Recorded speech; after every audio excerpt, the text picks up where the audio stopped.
curling is the one thing I did pretty much from my youth and still do and really enjoy it. And I love baseball and love hockey and love football for that matter, but was never terribly good at any of them. But like I always say, don't you often find in the broadcast business that the broadcasters are the guys who were so interested in sports but weren't really terribly good athletes. So they, you know, if you can't do it, you talk about it, right? That's the story for a lot of us. I called all these hockey games on the tractor when I was summer following, you know, back in the farm. And I wasn't bad either, but nobody knew because nobody ever heard it. And then I went to work in August in Red Deer.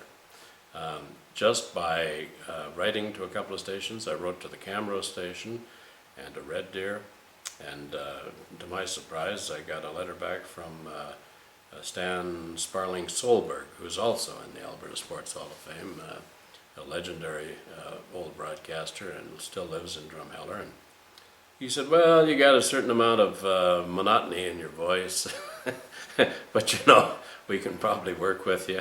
And besides, he liked the fact that I was a farm kid because he was too. So lo and behold, he hired me at 17 years of age, and for the first year or so I lugged equipment around for remotes and set up Sunday remotes in churches and things like that, and did a little operating and eventually a little bit of announcing and a little bit more. And in those days, that's how you got your experience. You learned by your own mistakes, and there were no broadcast schools like there are today. Money, I guess, is the biggest change. I can remember, I forget the year, it would be in the 80s, I suppose, when like the average NHL salary had gone to 500,000, and the people were just aghast. You know, they couldn't believe it. Even I remember the Flames officials, the management people, saying this is just outrageous. You know, NHL players making $500,000. Well, what would the average be today? I don't know. It's in the millions.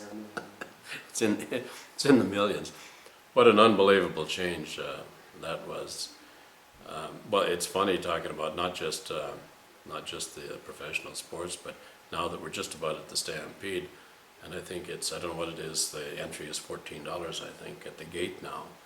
And I've been in Calgary so long. I remember the time that the gate entrance for admittance at the Stampede went from 50 cents to $1. And people howled. They just screamed. They thought it was an outrage, doubling the price of admittance to $1.